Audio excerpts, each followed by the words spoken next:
Everyone.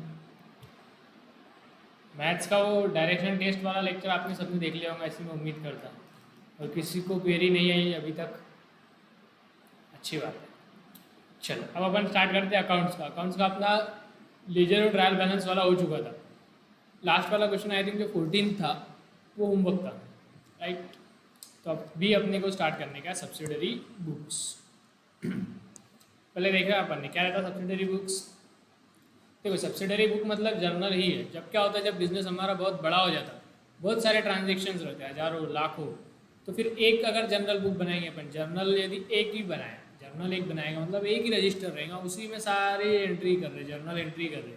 यदि हजारों लाखों जर्नल एंट्री है तो फिर उसमें इतना ज़्यादा मिक्सअप हो जाएगा कि समझ में नहीं आएगा, अपने को जम्बल अप हो जाएगा। और दूसरा क्या रहता है, जब बिजनेस ऑर्गेनाइजेशन बहुत बड़ा हो जाता है, वहाँ पे हज़ारों अलग अलग एंट्री, मान लो रोज़ की हज़ारों सेल की एंट्री है, रोज़ की हज़ारों परचेस की एंट्री है, तो एक आदमी तो ये सब कर नहीं सकता। तो वो क्या करते हैं, हर एक चीज़ के लिए अलग अलग अपॉइंट करके रखते हैं आदमी, मतलब हर एक अलग अलग चीज़ के लिए अलग अलग अकाउंटेंट रखेंगे। फॉर एग्जाम्पल परचेस के लिए तो एक अकाउंटेंट रखेंगे, वो सिर्फ और सिर्फ परचेस की एंट्री करेंगे। दूसरा अकाउंटेंट रखेंगे, वो सिर्फ और सिर्फ सेल की एंट्री करेंगे। तो ऐसे अलग अलग अकाउंटेंट रहेंगे। अब आप एक बात बताओ, आप यदि एक ही जर्नल हमने बनाया अलग अलग अकाउंटेंट हमारे बैठे हुए, तो अगर एक ही जर्नल हमने बनाया तो एक अकाउंटेंट उसमें एंट्री करेगा परचेस की, तो जब तक क्या दूसरा वाला अकाउंटेंट उसका वेट करेगा क्या। तो फिर हम क्या करते हैं, जब अलग अलग अकाउंटेंट हमने डेडिकेट किया, बिजनेस ऑर्गेनाइजेशन बहुत बड़ा है, तो अपन क्या करते हैं, सबको अलग अलग एक जर्नल बुक दे देते हैं। सब आपकी अपनी अपनी एक अलग अलग जर्नल बुक है। जो परचेस के एक रहेगा आदमी जो सिर्फ परचेस की एंट्री करेगा, उसमें एक रहेगा जो सिर्फ सेल की एंट्री करेगा। इसलिए क्या हो जाता है, अलग अलग जर्नल बुक बन जाती है, परचेस की अलग, सेल की अलग।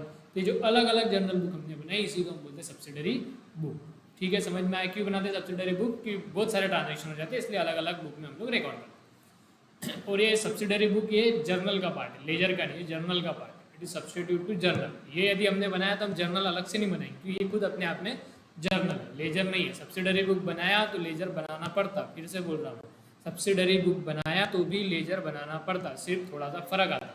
लेकिन सब्सिडरी बुक यदि बनाई तो जर्नल बनाने की ज़रूरत नहीं, क्योंकि वही जो जर्नल का काम है हम सब्सिडरी बुक में कर रहे हैं। ठीक है, परफेक्ट। कौन से टाइप की सब्सिडरी बुक हो सकती है, सब्सिडरी बुक्स के एग्जाम्पल।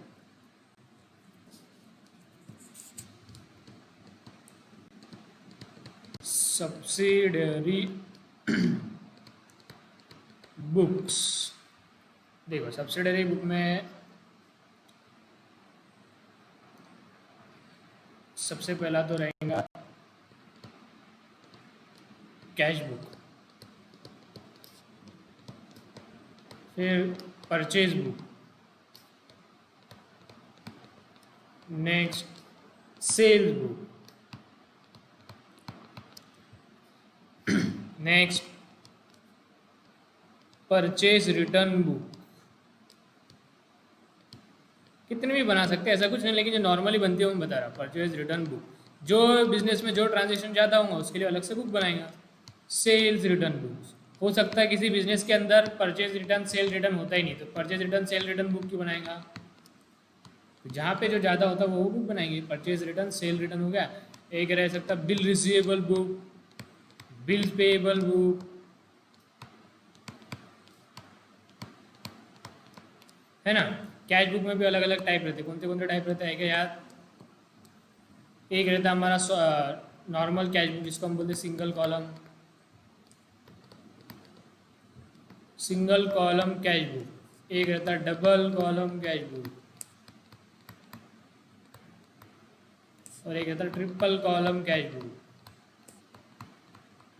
है ना। एक इसके साथ साथ एक पेटी कैश बुक भी रहता है, याद होगा आपको।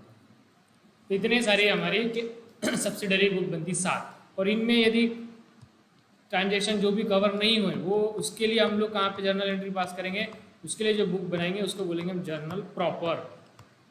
मतलब अभी जो हमारा जर्नल होगा, यहाँ पे सब कुछ सारे के सारे आठों के आठों जर्नल ही है। जर्नल को अलग अलग अपन ने ब्रेक कर दिया, कैश के लिए अलग, सेल के लिए अलग, तो ऐसे अलग अलग बुक बनेगी। और फिर ऊपर 7 में से अगर कोई भी ट्रांजेक्शन इन 7 बुक में कवर नहीं हुआ, उसके लिए हम अलग से क्या बनाते हैं, जर्नल प्रॉपर।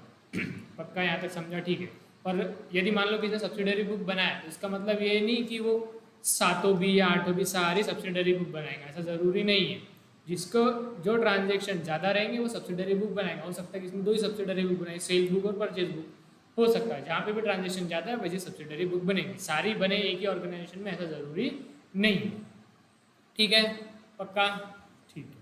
फिर हम पहले कैश बुक के लिए तो अलग से चैप्टर ही है, तो कैश बुक का नेक्स्ट चैप्टर हम देखेंगे, उसमें देखेंगे तीनों और पेटी कैश बुक। अभी हम स्टार्ट करेंगे परचेज बुक सेल्स बुक से। ठीक है, पहला क्या बताया था, दूसरा हमारा क्या है, परचेज बुक। तो परचेज बुक में कौन सी एंट्री करनी है, देखो परचेज बुक में जो सब्सिडरी बुक बना है उसमें केवल और केवल एक ही एंट्री होगी, कौन सी, क्रेडिट परचेस वाली। क्रेडिट परचेस मतलब क्रेडिट परचेस ऑफ गुड्स, सिर्फ यही वाली एंट्री हम करेंगे परचेज बुक में। इसका मतलब क्या है, क्रेडिट, क्रेडिट मतलब उधारी पे, परचेस कौन सी चीज़ का परचेस, सिर्फ गुड्स का। ये दो बातें उसमें अहम हो जाती है। Credit purchase of only goods are recorded in purchase book. Sale book में भी वैसा, सेल बुक में भी क्या करेंगे, सेल बुक में आएगा क्रेडिट सेल्स ऑफ गुड्स। यहाँ पे भी वही दो शब्द है, क्रेडिट और गुड्स। इसका मतलब जो भी हम उधारी में यदि कोई माल खरीदे तो ये हम वो परचेज बुक में लेंगे, या उधारी में हम कोई माल बेच रहे तो ये वो सेल्स बुक में लिखेंगे। यदि कैश में परचेज है या कैश में सेल है तो यहाँ पे नहीं आएगा, वो कहाँ चल जाएगा, फिर कैश में। एक बात हमेशा ध्यान में रखना, जब भी अगर कन्फ्यूजन हो रहा है कि ये ट्रांजेक्शन कौन से बुक में जाएगा तो उसकी जर्नल एंट्री पास करके देखना। और यदि जर्नल एंट्री में कोई एक भी अकाउंट कैश का आ गया, कैश या बैंक का यदि कोई भी अकाउंट इन्वॉल्व हो गया तो वो फिर कोई भी बुक में, नीचे की 7-8 कोई भी बुक में नहीं जाएगा। जब भी कैश एक अकाउंट इन्वॉल्व हो गया तो वो कैश बुक में ही जाएगा, फिर वो चाहे कैश परचेज हो या सैलरी हमने कैश में पे करी, जहाँ पे भी जर्नल एंट्री करके देखने का कैश अकाउंट या बैंक अकाउंट आ गया मतलब वो ट्रांजेक्शन अपने को कहाँ रिकॉर्ड करना पड़ेगा, कैश बुक में। ठीक है, तो नीचे ये सारे जितने भी बुक है इसमें कैश का कहीं पे भी ट्रांजेक्शन आएंगे। जैसे परचेज बुक, यदि परचेज में बोलेगा ये कैश परचेज दिया है तो कैश परचेज बुक में रिकॉर्ड करेंगे कि नहीं, जैसे ही कैश आ गया तो ये चीज़ कहाँ रिकॉर्ड करनी पड़ेगी अपने को, कैश बुक में। ठीक है, जब भी कैश आ जाएगा तो सीधा उठा के उसको कहाँ लेके चल जाने का, कैश बुक में। तो ये नीचे के सारे बुक्स जो भी है इसमें कहीं पे भी आपको कैश नहीं दिखने वाला। ठीक है, ठीक है। क्रेडिट परचेस, और वो भी सिर्फ कौन था, गुड्स वाला। फॉर एग्जाम्पल लेके समझो। अब आप मुझे बताइए कि ये ट्रांजेक्शन कौन सी बुक में आएगा, परचेज फ्रॉम ओ 20,000, ये ट्रांजेक्शन कौन सी बुक में अपने लिखने का। आप देखो अपने को जर्नल एंट्री नहीं करनी है, डेबिट क्रेडिट, अपने को डायरेक्ट उठा के ट्रांजेक्शन लिखने का है। तो ये कौन सी बुक में लिखेंगे, purchase from home purchase book में लिखेंगे या कैश बुक में लिखेंगे। बाकी बुक का तो सवाल ही नहीं, कन्फ्यूजन कहाँ रहेगा, सिर्फ कैश बुक और वो वाली बुक में। सेल बुक में लिखेंगे क्या, परचेज रिटर्न सेल, नीचे एकदम क्लियर है। सिर्फ कन्फ्यूजन कहाँ है कि परचेज बुक में लिखना है कि कैश बुक में लिखना है। परचेज फ्रॉम ओ मतलब ये उधारी में नाम दिया है, तो ये परचेज हम कहाँ रिकॉर्ड करेंगे, ये हम रिकॉर्ड करेंगे परचेज बुक में। ये वाला ट्रांजेक्शन कहाँ जाके लिखने का अपने को, परचेज बुक में। ठीक है, ठीक है। दूसरा एग्जांपल ले लो, कैश परचेज 10,000, ये ट्रांजेक्शन कहाँ लिखेंगे, देखो कैश आ गया, जब भी कैश या बैंक आ गया तो ट्रांजेक्शन को डायरेक्ट कहाँ पे लिख के जाने का अपने को, कैश बुक में। तो ये ट्रांजेक्शन हम लोग लिखेंगे कैश बुक में। ठीक है, third example, purchase vehicle eight 50,000 मान लिया, 1 लाख। हमने एक व्हीकल खरीदी 1 लाख, ये वाला ट्रांजेक्शन कौन सी बुक में लिखेंगे बताओ, परचेज बुक में नहीं, गलत जवाब। क्या खरीदा हमने बेटा, व्हीकल खरीदा। व्हीकल खरीदा मतलब एसेट खरीदा। तो यहाँ पे मैंने पहले ही बताया दो शब्द जो इंपॉर्टेंट है, एक तो उधारी में होना चाहिए और दूसरा क्या काय की चीज़ की खरीदी होनी चाहिए, हमारे गुड्स की, मतलब जिस चीज़ में हम लोग डील करते वही चीज़ यदि हम खरीद रहे तो वही चीज़ परचेज बुक में जाएगी। इसके अलावा यदि हम कोई एसेट खरीद रहे हैं तो वो यहाँ नहीं जाएगा। तो फिर बताओ ये कहाँ जाएगा, कैश बोले हुआ है क्या, यहाँ पे नहीं बोले हुआ, लेकिन ये कैश ही है क्योंकि यहाँ नाम नहीं दिया है। इसकी जर्नल एंट्री करके देखने का, जब भी कंफ्यूजन हुआ इसकी जर्नल एंट्री क्या होंगी बेटा, vehicle account debit to cash. Cash आ गया ना, कुछ नहीं बोला मतलब कैश आ गया, कैश आ गया। जैसे ही कैश आ गया तो कौन सी बुक में चल जाएंगे, ये कैश बुक।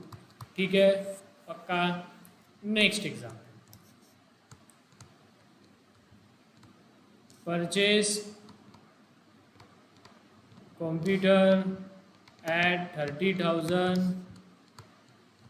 फ्रॉम महेश, ये कौन से बुक में जाएंगे? एंट्री बताओ। देखो क्रेडिट ट्रांजैक्शन तो है, नाम दे दिया मतलब उधारी का ट्रांजैक्शन तो है, लेकिन परचेज का ट्रांजैक्शन है क्या? नहीं। ये कौन सा ट्रांजैक्शन है बेटा? कंप्यूटर खरीदा, कंप्यूटर खरीदा उधारी में, तो ये कौन से बुक में है? कैश बुक में जाएगा क्या? नहीं, क्योंकि कैश इन्वॉल्व नहीं है। परचेज बुक में जाएगा क्या? नहीं। क्यों? क्योंकि गुड्स का परचेज नहीं है, क्योंकि कहीं में नहीं जाएगा तो कहाँ जाएगा बेटा? जिसका कोई नहीं होता उसका कौन होता? Journal proper. जिसका कोई नहीं उसका जर्नल प्रॉपर है यारो।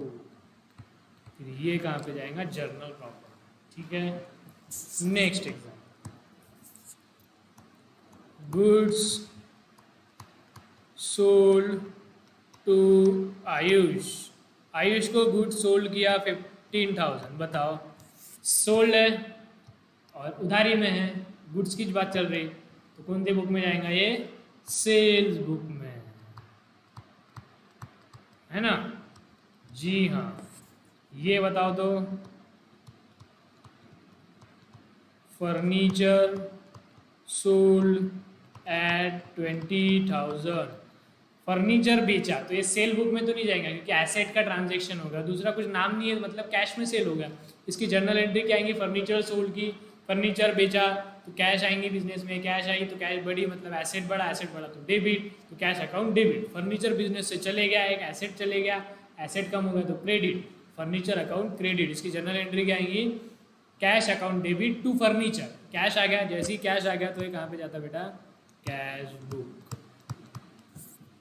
ठीक है, आई होप सबको समझ में आया होगा। बस इसमें इतना सा ही थोड़ा सा ट्रिकी पॉइंट है, बाकी एकदम पूरा चैप्टर ईजी है। बस यही यदि आपको समझ आई कौन सा कैश बुक में जाना चाहिए, कौन सा परचेज या सेल बुक में जाना चाहिए, then you are completely okay. चलो एक और बता, एक और पूछता आपको, आप बताना कि ये कौन से बुक में जाएगा?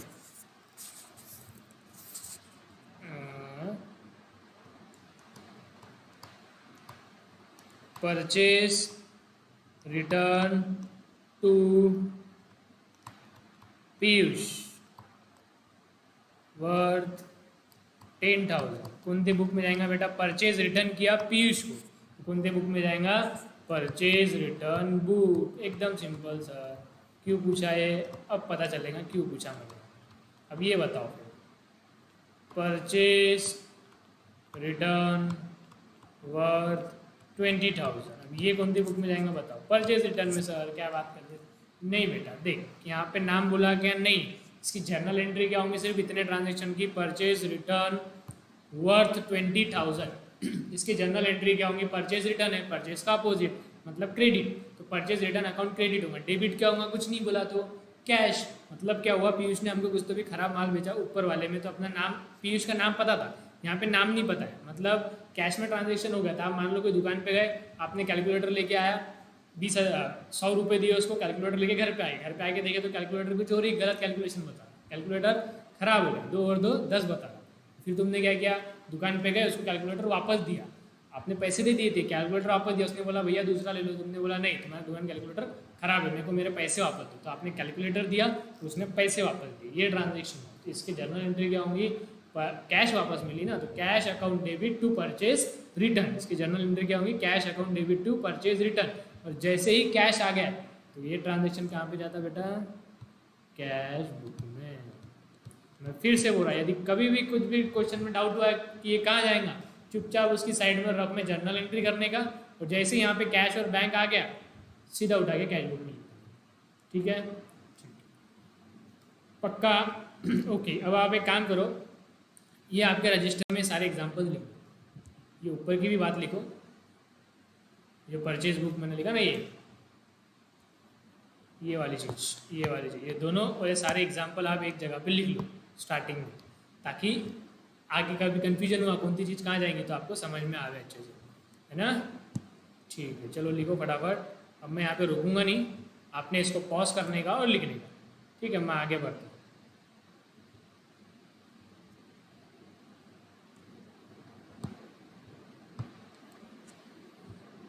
चलो अभी इसको पॉज कर लो और सारी चीज़ें फटाफट लिख लो। ठीक है, चलो अब आगे बढ़ो।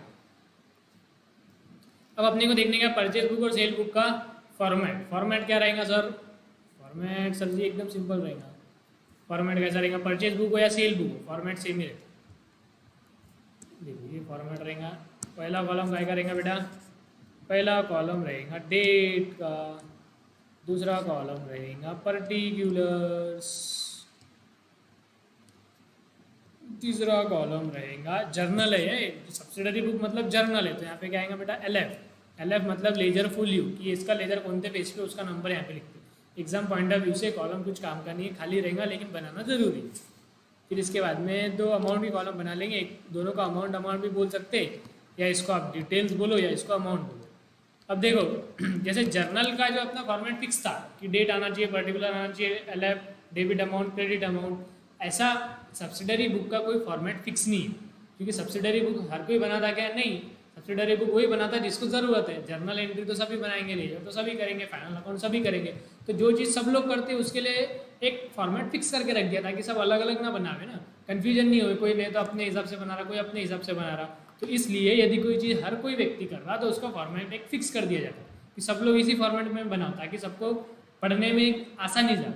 लेकिन सब्सिडरी बुक सब बनाते क्या नहीं, सब्सिडरी बुक जिसको ज़रूरत है वही बनाता, फिर उसके लिए फॉर्मेट फिक्स नहीं करा, तो जिसको जैसी ज़रूरत है उसके हिसाब से वो सब्सिडरी बुक का फॉर्मेट बना सकता है। अब आप देखेंगे कुछ क्वेश्चन में ऐसा फॉर्मेट है, कुछ क्वेश्चन में कॉलम इधर उधर है, कुछ क्वेश्चन में एडिशनल कॉलम है। हम देखेंगे क्वेश्चन देखेंगे जब डिस्काउंट का कॉलम, ग्रॉस, नेट या फ्रेट का भी कॉलम आ जाता है। तो सब्सिडरी बुक का तो कोई ऐसा फिक्स फॉर्मेट नहीं है, तो वो चेंज हो सकता है अपने हिसाब से, जिसको जैसा चेंज करना। लेकिन ऐसा कुछ भी नहीं बनाना, एकदम 2-3 ही फॉर्मेट है, अपन वो देखेंगे, वो हिसाब से हम लोग क्वेश्चन सॉल्व करें। ठीक है, अब ये समझ में इसको एकदम अपन बोलते हैं परचेज बुक या सेल बुक, कोई भी बुक का फॉर्मेट है, कोई भी बुक ले लो, परचेज बुक बोलो या सेल बुक बोलो या कोई भी बुक, ये सिंपल फॉर्मेट है, एकदम सिंपल। अब इसमें एक आता है एनालिटिकल फॉर्मेट, वो हम देखेंगे जब क्वेश्चन आएगा। जब अभी इतना समझा गया क्या आएगा, सिर्फ डेट, पर्टिकुलर, LF, डिटेल्स और अमाउंट। ठीक है, अब अपन एक क्वेश्चन देखते छोटा सा।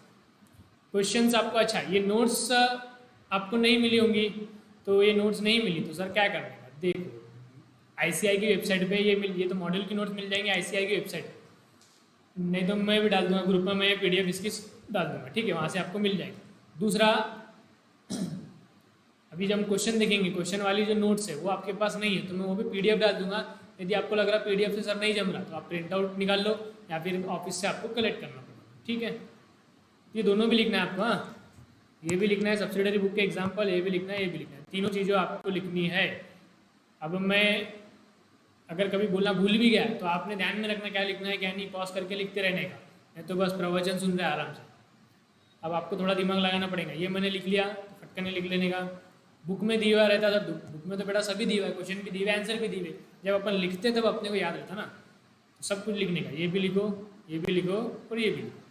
ठीक है, ठीक है सर, चलो अब अपन देखते हैं क्वेश्चन। क्वेश्चन रहेगा अपनी जो क्वेश्चन वाली नोट्स है, इसकी भी मैं PDF ग्रुप पे डाल दूँगा।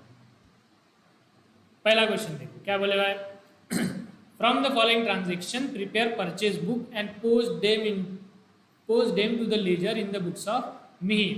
परचेज बुक बनाना है, उसके बाद में लेजर पोस्टिंग भी करनी है। देखो परचेज बुक और ledger posting, sir purchase book बनाई तो लेजर ही बनाएंगे, अरे भाई बनाएंगे, पहले बोला मैंने सब्सिडरी बुक बना रहे तो भी लेजर बनाते, थोड़ा सा चेंज आता हमने लेजर में देख लिया। यदि सब्सिडरी बुक बनी हुई तो लेजर पोस्टिंग कैसे होती, डायरेक्ट फाइनल अमाउंट लिखते हैं, हम देखते हो वापस उसको।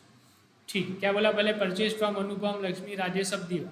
अब इसमें देखो बीच में कभी कभी ऐसा रहेगा कि कैश परचेज दिया है, तो अपने को दिमाग लगाना पड़ेगा, अपने को सिर्फ क्या बनाने का है, परचेज बुक, और बीच में यदि कैश परचेज आ जाता तो परचेज बुक में जाएगा क्या, नहीं, तो थोड़ा अपने दिमाग खुले रखना। हो सकता है इसमें कोई ट्रांजेक्शन ऐसा हो जो इसमें रिकॉर्ड करना ही नहीं हो, हाँ, थोड़ा सा दिमाग चालू रखना। चलो ठीक है, पहले फटाफट फॉर्मेट बना लेंगे, आप भी फॉर्मेट बना लो मेरे साथ साथ।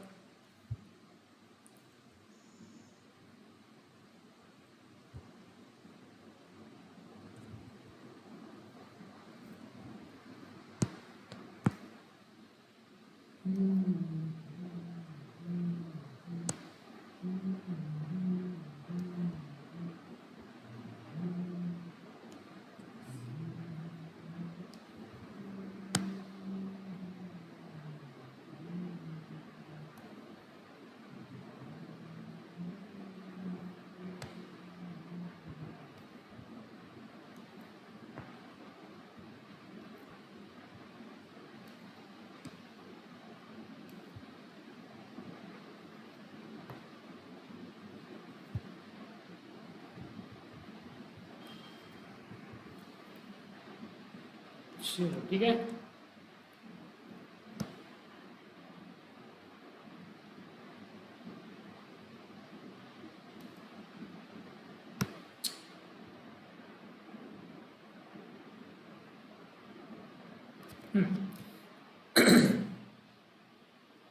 पहला कॉलम काय का रहेगा, डेट। दूसरा कॉलम काय का रहेगा, पर्टिकुलर्स। तीसरा कॉलम काय का रहता है, एलएफ, लेजर फोलियो। चौथा कॉलम रहेगा डिटेल्स। पांचवा कॉलम रहेगा अमाउंट इन रुपीस। मैं एक काम करता है, फॉर्मेट को कॉपी कर लेता ताकि मेरे को बार बार ड्रॉ करने की ज़रूरत ना पड़े।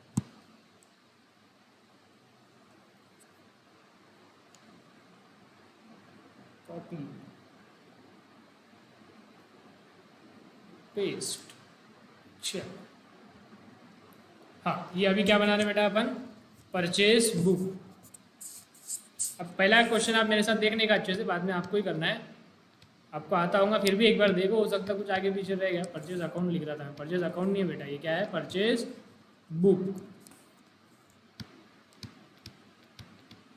ठीक है, चलो देखो फटाफट। पहला ट्रांजेक्शन क्या बोला, परचेज फ्रॉम अनुपम।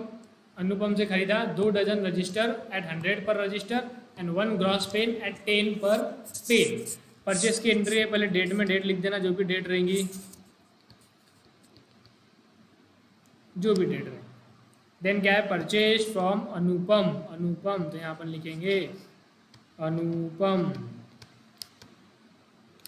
फिर क्या क्या आइटम है देखो, 2 डजन रजिस्टर एट 100 पर रजिस्टर। रेट काय में दिया है, पर रजिस्टर, तो यहाँ पर ने डजन लिखे हुए थे, डजन में रेट नहीं है, तो पहले डजन को यूनिट में कन्वर्ट करना पड़ेगा। एक डजन मतलब कितना होता है बेटा, 12, तो 2 डजन मतलब कितना होगा, 24। तो यहाँ पे क्या आएगा, 24 रजिस्टर एट कितना था रे, 100 पर register eight ₹100 per unit.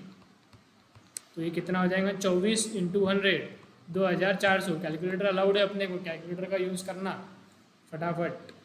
Then 1 gross pen eight 10 पर पेन। ग्रॉस मतलब क्या होता है बेटा, ग्रॉस मतलब 12 dozen. 1 gross equal to 12 dozen, और एक डजन मतलब क्या होता है, 12 यूनिट। तो मतलब एक ग्रॉस मतलब कितने यूनिट होगा बेटा, 144 unit. 1 gross equal to 12 dozen और 1 ग्रॉस इक्वल टू 144 यूनिट। से लिख लो आप कहीं पे साइड में। एक ग्रॉस मतलब 12 डजन या फिर एक ग्रॉस मतलब 144 यूनिट। तो 144 पेन खरीदे कितने पे, 10 रुपये पर पेन। तो लिख लेंगे यहाँ पे अपन 144 पेन एट 10 पर यूनिट। तो टोटल कितना होगा बेटा, 1440। और कुछ है क्या अनुपम से, बस अनुपम से इतना ही। टोटल में लिख देंगे कितना होगा ये, 0483, 3840। ख़त्म, समझा, एकदम सिंपल। जी हाँ। Next, purchase from Lakshmi 5 dozen book at 500 per dozen. Lakshmi से खरीदा, देन जो भी तारीख है वो तारीख डालने का। लक्ष्मी, जो भी डिटेल्स है वो डिटेल्स डालने का। 5 dozen book at 500 per dozen. अब देखो यहाँ पे क्या बोला बेटा, बुक डजन में है, रेट भी डजन में, तो कन्वर्ट करने की जरूरत है कि नहीं। कन्वर्ट कब करना है, जब जो यूनिट और उसका रेट दोनों सेम आना चाहिए। जैसे यहाँ पे अपन ने देखो रजिस्टर और पर यूनिट अपन ने इसको कन्वर्ट कर लिया। अगर डजन में दी हुआ है, रेट भी डजन में, तो कन्वर्ट करने की जरूरत ही नहीं है। 5 डजन बुक लाया, 500 रुपये डजन के हिसाब से डायरेक्ट लिख देने का। क्या लाया, 5 dozen book at 500 per dozen. 500 per dozen मतलब कितने की बुक हो गई बेटा, 5 डजन है, 500 के हिसाब से मतलब 2500 रुपये। नेक्स्ट, और क्या खरीदा, 2 ग्रॉस बुक एट 200 पर डजन। देखो ये ग्रॉस में है, ये डजन में, ये ग्रॉस में है, ये डजन में। या तो दोनों को ग्रॉस में कन्वर्ट करो या तो दोनों को डजन में कन्वर्ट करो। तो अपन क्या कर लेंगे, ग्रॉस को डजन में कन्वर्ट कर लेंगे। तो 2 ग्रॉस मतलब कितने डजन होते बेटा, 1 ग्रॉस मतलब 1 डजन। तो 2 ग्रॉस मतलब 2 डजन। सॉरी 12 डजन था ना, 1 ग्रॉस मतलब 12 डजन। तो 2 इंटू 12 मतलब ये हो जाएगा 24 डजन। 2 ग्रॉस मतलब कितने डजन बेटा? 24 डजन। 24 डजन बुक एट क्या रेट दिया है? 200 पर डजन। 200 पर डजन, दोनों डजन डजन में ला लिए। 24 इंटू 200 कितना होता बेटा? 24 इंटू 100 2400, सॉरी हाँ 2400, 4800, 4800 टोटल कितना हो रहा है? टोटल करो कैलकुलेटर पे। 0 0 5 8 13 3 और 1 4 7 7300। ठीक है, ठीक है, कैलकुलेटर निकाल के रखता, आगे काम आएगा। ठीक है, नेक्स्ट चलो फटाफट करो। अब थर्ड क्या बोलता? Purchase from Rajesh in cash. देखो देखो देखो क्या बोला बेटा? कैश में परचेज किया। जब भी कैश आ गया तो ये ट्रांजेक्शन कहाँ जाएगा? कैश बुक में। यहाँ पे रिकॉर्ड करने का नहीं। परचेज प्रिंटर फ्रॉम महेश, लिखो यहाँ पे महेश बेटा। फिर से देखो क्या खरीदा? प्रिंटर खरीदा। प्रिंटर मतलब एसेट, एसेट खरीदा। तो एसेट खरीदा तो वो परचेज बुक में जाता क्या? नहीं, वो जाएगा या तो कैश बुक में, यदि कैश में खरीदा तो, यदि उधारी में खरीदा तो जर्नल प्रॉपर में जाएगा। परचेज बुक में एसेट खरीदा उसकी एंट्री नहीं होती। तो क्वेश्चन नंबर 3 की एंट्री नहीं होगी क्योंकि कैश परचेज था।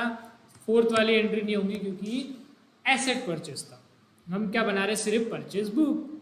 Next, purchase from Rajesh 10 dozen calculator. ठीक है, ये हो जाएगा, इसकी एंट्री करनी है। 5th वाले की क्या है? राजेश क्या खरीदा राजेश बाबू से? 10 डजन कैलकुलेटर 110 पर यूनिट। देखो एक दिया डजन में, एक दिया यूनिट में, तो डजन को यूनिट में कन्वर्ट करो। 10 डजन मतलब कितने यूनिट बेटा? 10 इंटू 12 120 कैलकुलेटर खरीदे। 120 कैलसी eight 110 per unit, eight 110 per unit. करो कैलकुलेट। 120 multiplied by 110, 13,200। ठीक है, और क्या खरीदा? At 10% trade discount. इस पर 10% क्या है बेटा? Trade discount. तो ट्रेड डिस्काउंट अपने को करना पड़ेगा माइनस। तो यहाँ पे अपन लिखेंगे लेस 10% टीडी। 10% टीडी कितना होगा? 13,200 का 10% कितना होता है बेटा? 1,320। तो फाइनल कितना आएगा? 1,320। डायरेक्ट कैसे करने का कैलकुलेट? इतना पूरा मत लिखते बैठो कैलकुलेटर पे। 13,200 माइनस 1320। डायरेक्ट क्या लिखने का कैलकुलेटर पे? 13,200, फिर करने का माइनस 10 और परसेंट का साइन, डायरेक्ट आंसर आ जाएगा। अब जो कैलकुलेटर की ट्रिक्स हमने देखी थी सबको यूज़ करने का है ताकि अपना टाइम कम बचे। ठीक है, ओके। अभी सर जी लास्ट में क्या करते हैं अपन? टोटल तीनों की टोटल करो, बोला कितनी है? 11,880 प्लस 7,300 प्लस 3,840, टोटल आ रही 23,020 आ रही क्या सबकी टोटल? यस, ये कौन सा क्वेश्चन था? Question number 1, purchase book. समझ में आएगा? एकदम इजी है, कोई डिफिकल्ट नहीं। परचेज बुक कैसा बनाना, फॉर्मेट समझ में आया, उसके अंदर कैसा लिखना है ये भी समझ में आया। ठीक है, एकदम सिंपल। यस, स्क्रीनशॉट ले लो या फिर लिख लो, या फिर जिसने लिख लिया बहुत अच्छा। नेक्स्ट, सेल बुक बनाने का है। सेम वैसे ही ट्रांजेक्शन दी, बस क्या चेंज होगा बेटा? एक ही चीज़ चेंज होने वाली है। क्या? अरे नीचे, अरे ये परचेज की जगह पे यहाँ अपन क्या लिख देंगे? Cell book. बाकी एंट्री ऐसे ही होगी, डेट भी आएंगे, उसका नाम ऐसे ही आएगा, नीचे डिटेल्स ऐसी ही आएंगी, सेम, कुछ भी फर्क नहीं है। सिर्फ ऊपर नाम चेंज होगा, बाकी सारे ट्रांजेक्शन ऐसे ही रिकॉर्ड करेंगे। अब इसमें वापस अगेन एक चीज़ ध्यान में रखना, यदि कोई कैश में सेल है तो इसमें आएगा नहीं, और यदि कोई एसेट खरीदा या एसेट बेचा तो वो भी इसमें आएगा नहीं। ठीक है, ओके। तो आपको समझ गया होगा मैं क्या बोलने वाला हूँ। क्वेश्चन नंबर 2 क्या है? होमवर्क। सेम चीज़ में डबल सॉल्व करो, कोई मतलब नहीं, आपको प्रैक्टिस करनी पड़ेगी। अब मैं ये बोल रहा था, ये भूल गया अपन, इसको लेजर पोस्टिंग भी करनी थी ना। ठीक है सर, लेजर पोस्टिंग करेंगे। अब इसकी लेजर पोस्टिंग बताओ कैसे करेंगे? देखो सर, अब यहाँ पे लेजर कितने बनेंगे? यहाँ पर लेजर बनेंगे।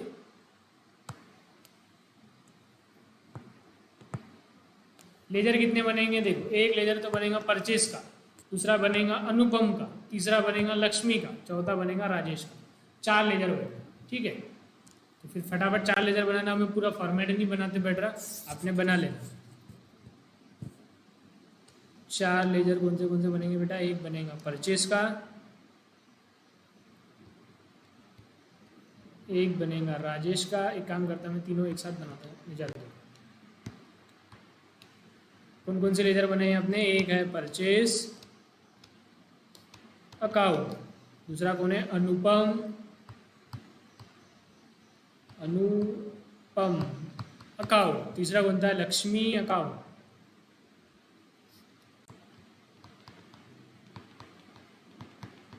लक्ष्मी अकाउंट, चौथा कौन सा है राजेश अकाउंट।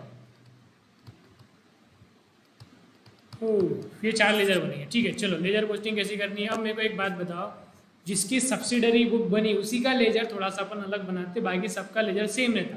यहाँ पे कौन सी सब्सिडरी बुक बनी हुई है, सिर्फ और सिर्फ परचेज की, तो परचेज का लेजर थोड़ा सा अलग बनेगा। बाकी अनुपम की बुक है क्या, कोई लक्ष्मी की बुक है क्या, राजेश की बुक है क्या, नहीं, तो तीनों का लेजर जैसा नॉर्मली बनता वैसे ही बनेगा। तो लेजर में सिर्फ किस में चेंज आता है, जिसकी हमने बुक बना ली।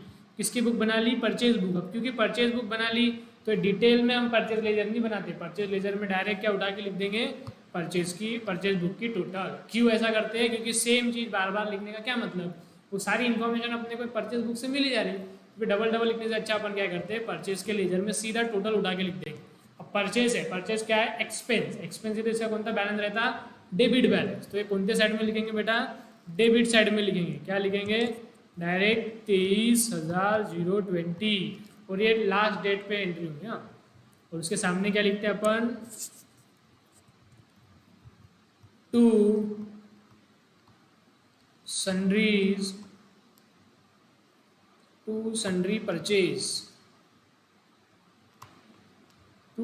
Purchase as per purchase book.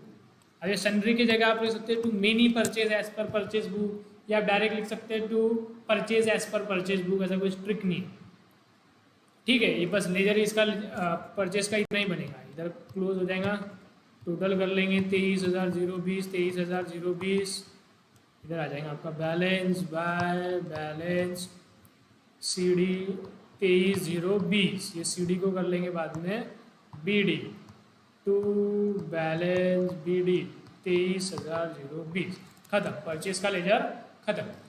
Next अनुपम का लेजर। अनुपम देखो अपन ने बेटा परचेज करेगा, परचेज किया तो अनुपम, लक्ष्मी, राजेश, ये तीनों से अपन ने उधारी में परचेज किया, तभी तो परचेज बुक में आया। उधारी में परचेज नहीं रहता था तो परचेज बुक में नहीं आता था, कैश बुक में चल जाता था। मतलब ये तीनों से अपन ने उधारी में खरीदे हुआ है। तो ऐसे व्यक्ति जिनसे हम उधारी में खरीदे वो कौन रहते हैं, हमारे क्रेडिटर्स। आपने आंसर देने का, जब भी मैं क्वेश्चन पूछ रहा है ऐसा समझने का, मैं सामने खड़ा हूँ, आंसर देने का, जोर से चिल्लाने का, घर वालों को बताओ, हम लोग पढ़ रहे। तो ये जो परचेज किया, जो नाम है अनुपम, लक्ष्मी और राजेश, ये तीनों क्या है, हमारे क्रेडिटर्स। तो क्रेडिटर्स क्या रहता है बेटा, लायबिलिटी।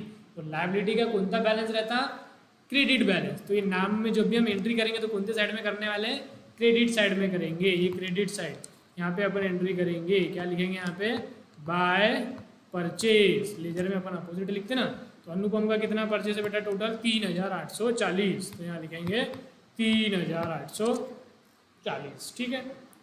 फिर लक्ष्मी के क्रेडिट में जाके लिखेंगे 7,300, लक्ष्मी के क्रेडिट में जाके लिखेंगे 7,300। इसके सामने क्या लिखेंगे बेटा, बाय परचेज अकाउंट, ठीक है, बाय परचेज अकाउंट।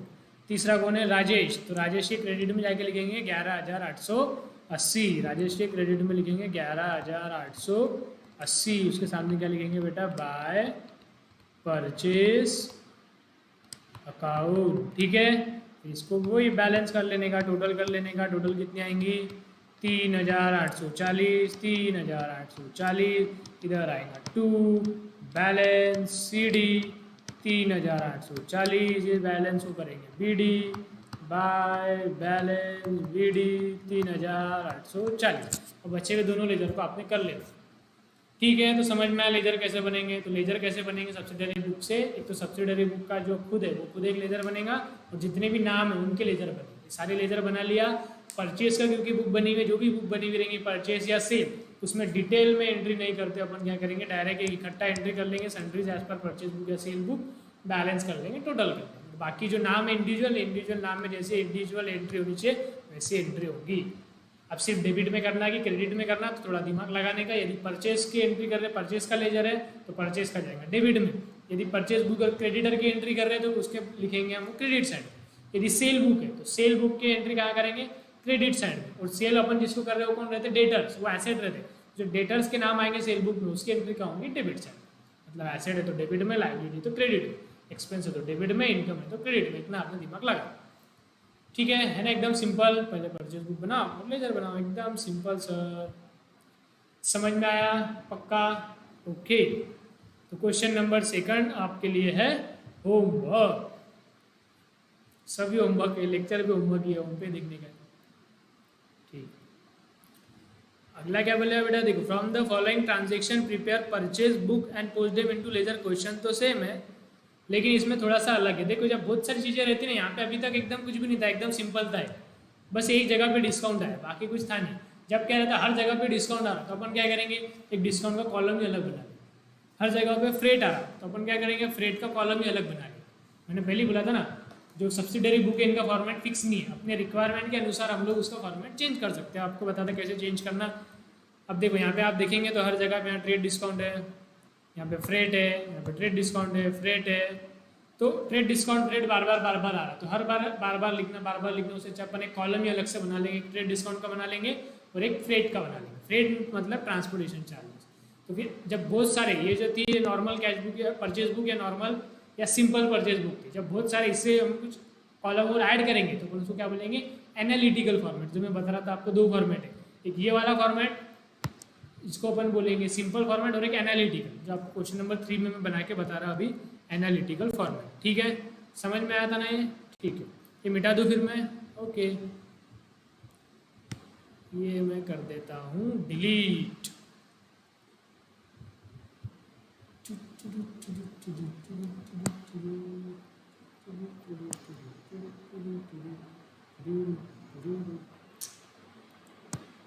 आ जाओ भैया, नहीं इसको अपन नहीं छेड़ते।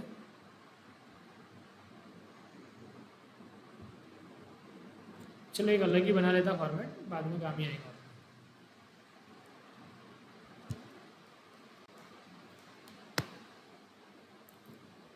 आप जब तक फॉर्मेट बनाना चालू करो, या आपने जब तक मैं फॉर्मेट बना रही वीडियो को थोड़ा सा आगे ले लेने का, या खुद ने क्वेश्चन स्टार्ट कर देने का।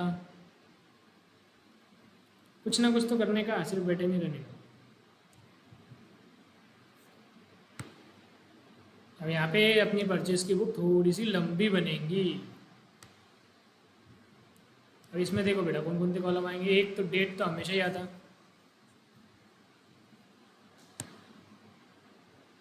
डेट। दूसरा पर्टिकुलर भी हमेशा ही आएगा बेटा, पर्टिकुलर। तीसरा एलएफ भी हमेशा आएगा बेटा।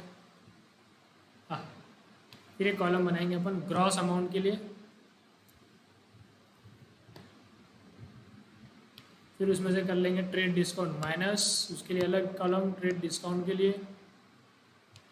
फिर आ जाएंगे हमारी नेट फिगर, फिर एक कॉलम बना लेंगे फ्रेट के लिए, तो लास्ट में आ जाएंगे हमारी ग्रैंड टोटल। इतने कॉलम बनेंगे भैया, 1 2 3 4 5 6 7 8 कॉलम। इतने सारे कॉलम बन गए, इसको अपन क्या बोलेंगे, एनालिटिकल फॉर्मेट। चलो बताओ भैया, कौन से कॉलम थे। देखो, पहला कॉलम रहेगा डेट, दूसरा कॉलम रहेगा पर्टिकुलर्स, तीसरा रहेगा एलएफ, चौथा रहेगा ग्रॉस अमाउंट, उसके बाद में उसमें से ट्रेड डिस्काउंट माइनस कर लेंगे, फिर आ जाएगा नेट अमाउंट, फिर फ्रेट की अमाउंट लिख लेंगे, ट्रांसपोर्टेशन जो था इसमें, लास्ट में लिख लेंगे टोटल। अब ये चेंज हो सकता है क्वेश्चन टू क्वेश्चन, तो जनरली यही रहेगा, इससे ज़्यादा कुछ चेंज रहेगा नहीं। ज़्यादा ऐसी चीज़ें आ गई तो अलग से कॉलम बना लेने का, नहीं तो अपना नॉर्मल जैसे चल रहा है वैसे चलने देने का। चलो इधर ध्यान दो फटाफट, कौन सा क्वेश्चन था रे बेटा, तीसरा ना। हाँ, देखो क्या बोला, from the following transaction prepare purchase book and post them into the ledger in the books of Mukesh. ठीक है, पहले क्या बोला, परचेज फ्रॉम मनोज, मनोज से परचेज किया। देखो डायरेक्ट क्वेश्चन में जंप नहीं करने का, हर क्वेश्चन को, हर ट्रांजेक्शन को शक भरी निगाहों से देखना कि ये आएगा यहाँ पे कि नहीं आएगा। हमेशा अपना दिमाग खुला रखना, एंटीना चालू रखना, कभी भी वो बीच में दे देगा ऐसा ट्रांजेक्शन जो बुक में आता ही नहीं, पूरा गलत हो जाएगा। परचेज फ्रॉम मनोज बोला, नाम दिया है, परचेज है, गुड्स की बात चल रही, कोई एसेट नहीं है, तो ये परचेज बुक में आएगा। या फिर आप ऐसा कर लिया करो, पहले ट्रांजेक्शन पढ़ के आइडेंटिफाई कर लेना कौन सा आएगा नहीं आएगा। तो क्या करते हैं अपन, फटाफट भावना में बैठ के सारे लिख लेते। इसके लिए हमेशा पहले ट्रांजेक्शन चेक कर लेना कौन सा इसमें आएगा, जो नहीं आएगा पहले ही काट देना।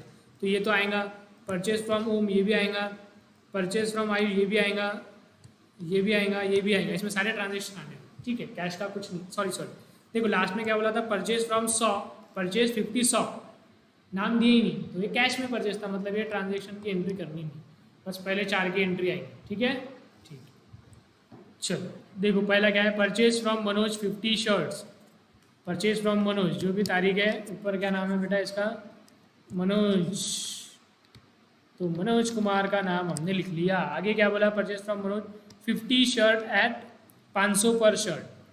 ठीक है, लिख लेंगे 50 शर्ट्स एट 500 पर शर्ट या पर यूनिट। नेक्स्ट कितना हो जाता है, 50 इंटू 500 कितना होता है बेटा, 2500 होता। 50 इंटू 500 सॉरी 25,000, 25,000 यहाँ पे लिख लेंगे। नेक्स्ट, एंड 20 पैंट्स एट 700 पर पैंट। 20 आपको दिख रहा ना, दिख रहा होगा। देखो ये हो सकता है बहुत छोटा छोटा दिखे, तो आपको यदि देखना अच्छे से तो आप क्या करो, या तो लैपटॉप में देखो या तो टीवी में देख लो, डाउनलोड करके पेन ड्राइव लगा के, है ना, तो अच्छा रहेगा। नहीं तो मोबाइल में भी देखा, बड़ा मोबाइल भी अपने पास तो चलता है। 20 क्या है बेटा, पैंट्स एट 700 पर पैंट। 700 इंटू 20 कितना होता है बेटा, 14,000। ठीक है सर जी, 10% डिस्काउंट है दोनों पे। ओके, देखो ये तो हमने लिख लिया टोटल। अब अपने को लिखने का है डिस्काउंट। देखो अपन को क्या करना चाहिए था, एक और कॉलम हम बना सकते थे इसमें डिटेल्स का, या कॉलम नहीं भी बनाया एक और तो ठीक है, चल जाएगा, यहीं पे लिख लेना। इतना कोई स्ट्रिक्ट नहीं है, जैसा फॉर्मेट अपने को अच्छा लग रहा मतलब जो सही है, जिससे अपना पर्पस फुलफिल हो रहा है वैसा बनाने का। अच्छा 55,000 और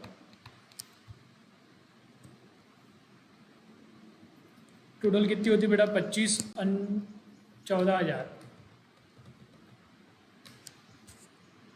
39,000। तो यहाँ पे लिखेंगे 39,000। इसमें से क्या लेस करने का बेटा अपने को, लेस 10% ट्रेड डिस्काउंट।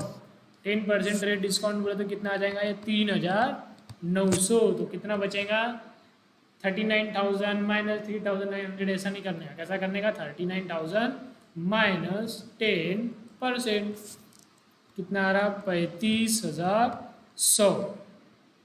यहाँ पे फ्रेट है क्या, कुछ नहीं, तो टोटल कितनी आ जाएंगी, 35,100। टोटल मतलब है बेटा, देखो ये है कॉलम ए, ये है कॉलम बी, ये है कॉलम सी, ये है कॉलम डी, ये है कॉलम ई। सी वाला कॉलम कैसे आया बेटा, ए माइनस बी, और ई वाला कैसे आएगा, सी प्लस डी। ठीक हो गया पहला वाला। दूसरा बताओ,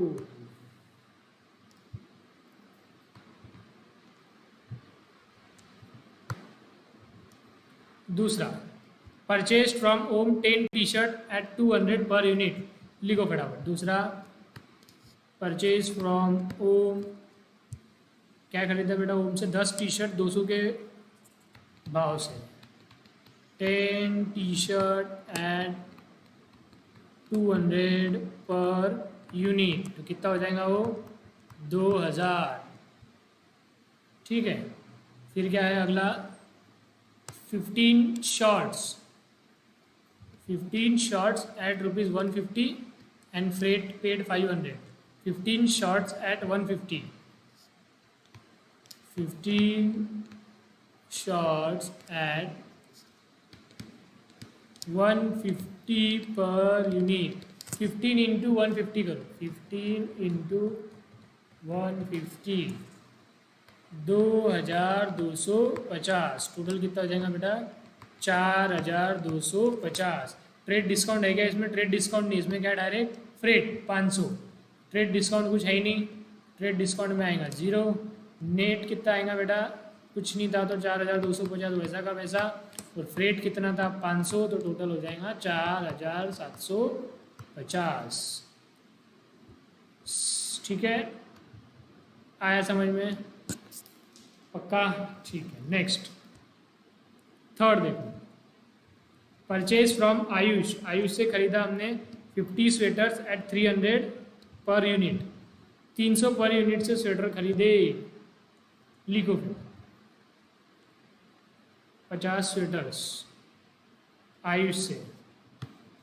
third Ayush 50 sweatshirts eight 300 per unit. 300 per unit, 300 into 50, 15,000। तो कितना आएगा बेटा? 15,000। Next at 20% trade discount. Trade discount कितना बोला? 20%। तो यहाँ पे लिखेंगे अपन लेस 20% TD। 15,000 का 20% होता 3,000। तो नेट कितना आएगा? 15,000 माइनस 3,000, 12,000। और आखिरी वाला कॉलम अपना फ्रेट का है, इसमें फ्रेट भी था। फ्रेट कितना पे करा? 1,000। तो टोटल कितना होगा बेटा? 13,000। ठीक है, yes. Next fourth, purchase from रूथम 10 ब्लेजर एट 2,000 इन कैश। देखो मैंने लिखा नहीं था, रूथम से नाम तो है लेकिन आखिर में क्या बोल दिया बेटा? कैश में खरीदा। जैसे ही बोला कैश में खरीदा तो ये आएगा क्या? ये कैश बुक में जाएगा। मतलब सिर्फ 3 ही एंट्री होगी जो हमने कर ली। ठीक है, ठीक है। लास्ट में करो टोटल। पहले कॉलम की टोटल नहीं भी करी तो चलता, लेकिन कर लो। 39,000 प्लस 4,250 प्लस 15,000। जब भी ऐसा टोटल करने का मौका आता छोड़ने का नहीं, फटाफट कैलकुलेटर पे करने का और देखने का मेरे से पहले आपकी टोटल आती क्या। आपकी टोटल करने की प्रैक्टिस होगी, अपनी स्पीड बढ़ेगी। नहीं तो बेटर है करो सर, जो करना हो करो, हम सिर्फ डायरेक्ट एग्जाम में कैलकुलेटर निकालेंगे ऐसा नहीं। अभी से प्रैक्टिस करेंगे तो आपका हाथ बढ़ेगा कैलकुलेटर पर। दूसरा 3,900 और 3,000, 6,900। इतना सिंपल वाला कैलकुलेटर पे नहीं करने। नेक्स्ट नेट की टोटल बताओ। 35,100 प्लस 4,250 प्लस 12,000 कितना हुआ बेटा? 51,350। फ्रेट कितना है? 1,500। और इसकी टोटल कितनी हुई परचेज की? 35,100 प्लस 4,750 प्लस 13,000। टोटल परचेज की टोटल आ गई 52,850। ठीक है, समझ में आएगा? कौन सा क्वेश्चन था रे? ये था question number I think third. ठीक है, आया समझ में? पक्का? यस। अब इसकी लेजर पोस्टिंग करनी। ठीक है, कितने लेजर बनेंगे बताओ वाला? ये कौन सी बुक है? Purchase book. तो एक तो लेजर बनेगा परचेज का, दूसरा लेजर बनेगा मनोज का, तीसरा बनेगा ओम का, चौथा बनेगा आयुष का, पांचवा बेटा बनेगा फ्रेट का। फ्रेट भी तो एक एक्सपेंस है, उसका भी तो लेजर बनेगा। तो यहाँ पे 5 लेजर बनेगा। ठीक है, बनाओ फटाफट 5 लेजर। एक लेजर बनेगा परचेज का, एक लेजर बनेगा फ्रेट का, एक लेजर बनेगा मनोज ओम आयुष। मनोज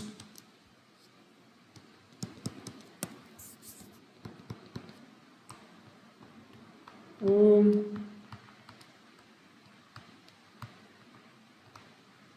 आयुष। ठीक है, इतने लेजर बनेंगे। Ledger posting. अब मेरे को एक बात बताओ, ये बुक किसकी बनी हुई है? Purchase book. तो परचेज का लेजर में थोड़ा सा बदलाव आएगा। क्या बदलाव आएगा? अपने को टोटल उठा के लिखने की। अब मेरे को ध्यान से बताओ टोटल कौन सी लिखेंगे। तो अपने पास टोटल एक नहीं है, टोटल इतनी सारी नीचे है। कौन सी टोटल लिखेंगे? आपके पास तीन ऑप्शन, या तो ये ए कॉलम की टोटल, या सी की टोटल, या ई की टोटल। बताओ कौन सी टोटल लिखेंगे परचेज के बुक में? थोड़ा सा दिमाग लगाओ। अपन क्या करें? परचेज के लेजर में एंट्री करें तो अपने को ये देखने का है कि इतना महीने भर में या साल भर में कितना परचेज किया। तो इसमें तीन जो मैंने हाईलाइट किए, इसमें से आप मुझे बताओ कि कौन सा अमाउंट परचेज की टोटल सही बताएंगे। जिसने ए बोला बिल्कुल गलत। बेटा ट्रेड डिस्काउंट काट के लिखते हैं अपन, जर्नल एंट्री जब भी करते हैं तो ट्रेड डिस्काउंट काट के लिखते हैं अपन। तो ट्रेड डिस्काउंट आता क्या? नहीं। तो अपने को परचेज की अमाउंट टोटल कौन सी वाली है? ये वाली है, 51,350। ये है अमाउंट टोटल परचेज की। ये फ्रेट एक अलग चीज़ है, ये अलग चीज़ है। तो परचेज में कितना, कौन से कॉलम की अपने को अमाउंट लिखनी पड़ती? नेट वाले कॉलम की अमाउंट लिखेंगे 51,350। और परचेज एक्सपेंस है, एक्सपेंस है तो कौन से साइड में आएगा बेटा? ये डेबिट साइड में आएगा। क्या आएगा? 51,350। उसके सामने क्या लिखेंगे? टू सन्ड्रीज या to many purchase as per to sundry purchases as per purchase book. ठीक है, परचेज के लेजर में इतना ही आएगा। फिर फ्रेट देखते बाद में, या अभी देख लेते चलो। फ्रेट की टोटल कितनी बेटा? 1,500। फ्रेट की टोटल 1,500 है। ये भी हम लोग डायरेक्ट टोटल ही लिखेंगे फ्रेट में। तो ये लिखेंगे हम लोग टोटल फ्रेट में। बताओ फ्रेट क्या है? एक्सपेंस है। एक्सपेंस है तो कहाँ जाएगा बेटा? डेबिट वाले साइड में। कितना हुआ टोटल फ्रेट का खर्चा बेटा? 1,500। ये भी डिटेल में लिखने की जरूरत नहीं कि आयुष का इतना था इतना होता, क्योंकि सारी इन्फॉर्मेशन अवेलेबल है। इसको भी अपन कैसे लिखेंगे? To sundries as per purchase book. Sundries as per purchase book. ठीक है। अब मनोज, ओम, आयुष, अब तीनों के इसमें अपने को एंट्री करनी है। अब अपन ने परचेस किया, इनसे परचेस किया, तो ये कौन है? हमारे क्रेडिटर्स। जिनको उधारी में परचेस किया वो हमारे कौन रहते हैं? क्रेडिटर्स। क्रेडिटर्स क्या रहता है बेटा? लायबिलिटी रहती है। तो लायबिलिटी कौन से साइड में जाएंगी? क्रेडिट साइड में। तो तीनों के जो लेजर है ना, तीनों के लेजर में कौन से साइड में एंट्री करने की अपने को? क्रेडिट साइड में। ठीक है। अब एक और मुद्दा आता है, सर कौन सी अमाउंट लिखने का? ये वाली या ये वाली या ये वाली? यहाँ पे तो फ्रेट है नहीं। बताओ, चार समझो सेकंड वाला, उसमें 4,200 लिखूँ कि 4,200 लिखूँ? अरे यार, थर्ड वाला देखो, 15,000 लिखूँ थर्ड में, या 12 लिखूँ या 13 लिखूँ? अब जब भी कन्फ्यूजन हुआ थोड़ा लॉजिक लगाने का, दिमाग लगाने का, आंसर मिलेगा। अब मेरे को बताओ, आयुष से अपन ने आपने कुछ खरीद के लाया, तो पहली बात तो 15,000 बिल्कुल नहीं आएगा। 15,000 की चीज़ थी क्या? ट्रेड डिस्काउंट काट के थी, तो 12,000 की चीज़ थी। अब उसको 12,000 फ्रेट ट्रांसपोर्टेशन का चार्जेस भी 1,000 रुपये अपन ने उसको दिया, उसी ने दिया। तो टोटल 12,000 लेगा, 13,000 लेगा, पूरे 13,000 लेगा। एक ही नहीं, मान लो आपने कोई गुड्स लाया, गुड्स के अपन पैसे देते हैं, अमेजोन से बुलाते, कैसे बुलाते हैं? जो डिलीवरी चार्जेस रहते हैं, ट्रांसपोर्टेशन चार्जेस रहते हैं, वो मिला के रहते हैं ना। 100 रुपये की कोई चीज़ डिलीवरी चार्जेस आ गए, उसमें 50 रुपये, 150 रुपये देते ना अपन सामने वाले को, कि 100 ही देते और 50 रुपये अलग से देते, सब मिला के देते ना। तो अपने को आयुष को कितने पैसे देने पड़ेंगे? 15 तो बिल्कुल ही नहीं, 12 और 1,000। टोटल आयुष को कितने देने पड़ेंगे? 3,000। उनको देने पड़ेंगे 4,750। मनोज को देने पड़ेंगे 35,100। तो इंडिविजुअल लेजर में अपने को टोटल लिखने पड़ेगा। तो मनोज को कितने देने बेटा? 35,100। तो मनोज के क्रेडिट में लिखेंगे 35,100। लेकिन ये दो चीज़ों के, इसके सामने अपन परचेज नहीं लिख सकते। ये क्या था? परचेज भी और फ्रेट भी। तो इसको अलग अलग लिखने का क्या है? अलग अलग 35,100। अच्छा, फ्रेट है ही नहीं इसमें, ठीक है। 35,100 ये पूरे के पूरे किस बात के बेटा? ये पूरे की पूरे है परचेज के, बाय परचेज अकाउंट। ठीक है। फिर सेकंड ओम, ओम को देने हैं 4,200 परचेज के और 500 फ्रेट के। तो दोनों अमाउंट लिखेंगे ओम के इसमें, 4,250 और 500, है ना। 4,250 किस बात के दिए बेटा? परचेज के। और 500 किस बात के दिए बेटा? फ्रेट के। ठीक है, yes sir. Next Ayush. Ayush को कितने देने बेटा? 12,000 परचेस के और 1,000 फ्रेट के। तो आयुष के इसमें दोनों लिखेंगे, 12,000 बी और 1,000 बी। 12,000 किस बात के? परचेज के, बाय परचेज। 1,000 किस बात के? फ्रेट के, बाय फ्रेट। देखो यदि आपको कन्फ्यूजन हो रहा होगा ना तो इसकी जर्नल एंट्री करने का। देखो ये जो है ना आयुष का, इसकी जर्नल एंट्री बताओ बोला क्या आएंगे? अगर जर्नल एंट्री करते थे, परचेस की जर्नल एंट्री, परचेस की आयुष से 12,000, 1,000 रुपये फ्रेट और 13,000 रुपये टोटल। परचेस किया तो पहले तो क्या जर्नल एंट्री होगी? Purchase account debit to Ayush account. Freight भी, फ्रेट क्या रहता है हमारे लिए? एक्सपेंस, और एक्सपेंस बढ़ा तो क्या करते बेटा? डेबिट। तो फ्रेट अकाउंट डेबिट। परचेस कितना किया? 12,000 का, 1,000 रुपये का ट्रांसपोर्टेशन का खर्चा भी दिया साथ में, तो टोटल आयुष को कितना देना पड़ेगा बेटा? 13,000। अब लेजर पोस्टिंग आप लगे तो जाके चेक कर लेना। परचेस में गया हूँ 12,000। देखो परचेस में अपन ने 12,000 बोले तो ये वाले कॉलम, मतलब ये वाली टोटल ही लिखी हमने। देखो ध्यान से, ये वाली टोटल ही लिखी, मतलब 12,000 वाली चीज़ लिखी परचेस में। फ्रेट में 1,000 आना चाहिए, मतलब ये वाला आइटम की टोटल। फ्रेट में इसकी टोटल लिखी हमने।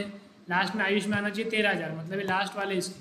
तो आयुष में जाके देखेंगे अब, तो आयुष के इसमें आपको 13,000 दिख रहा होगा, दिखा है 13,000।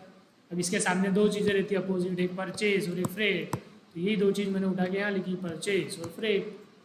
ठीक है, जब भी अगर इसमें कन्फ्यूजन हो रहा तो एकदम बेसिक पे चल जाने का। जिसका बेसिक स्ट्रॉन्ग है उसको अभी दिक्कत नहीं जाती, जनरल एंट्री पास करके लेजर पोस्टिंग कर लें। लेकिन ऐसा कुछ खास नहीं है, ये भी एकदम सिंपल। समझ में आया? तो जब भी एनालिटिकल फॉर्मेट बनाएंगे तो जो परचेज का लेजर बनाएंगे तो परचेज के लेजर में टोटल कौन से कॉलम की लिखनी है बेटा? नेट की, ये वाली जो अपन ने लिखी। परचेज के लेजर में कौन सी कॉलम की टोटल लिखेंगे? नेट की। फ्रेट के इसमें फ्रेट की। और जब इंडिविजुअल एंट्री करेंगे अपन लेजर में मनोज हो, तो उसके इसमें ये वाली करनी पड़ेगी। समझ में आया तीनों चीज़ें? पक्का? Okay, very good. अब आप जिसने नहीं लिखा होगा, जिसको नहीं आया, इसको स्क्रीनशॉट करो, यहाँ पे पॉज करो और लिख लो। ठीक है, नीचे लेजर को पॉज करो, लिख लो। भाई लेजर को नीचे टोटल और बैलेंस करना पड़ेगा, मैं हर चीज़ बार बार नहीं करूँगा। नीचे आपको सबको हर एक लेजर को ये करना पड़ेगा, टोटल और बैलेंस। चलो ठीक है, लिख लिया? ओके, आ जाओ। कौन सा क्वेश्चन हमने किया? पहला क्वेश्चन मैंने कर लिया, सेकंड होमवर्क दिया, थर्ड मैंने कर लिया, फोर्थ आपको होमवर्क है।